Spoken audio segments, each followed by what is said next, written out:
should I do? Just hold the camera still because we're going to peel it here. So it gets on hot. You need about at least 300 degrees, and you don't want to do it too long because the top part plastic will melt. We do not want it to melt, so that's why I put a little bit between it. That's what the paper's for, so it doesn't melt directly to the iron to the plastic. It'll just melt it. So you gotta be clever with it, and then you put it on hot, let it cool down, right? And let it cool down, and then everything else. Then I can pretty much peel it. Man, that thing's still hot. I'll just turn this on.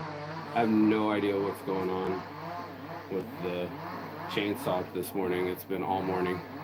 I think it's for my hostel.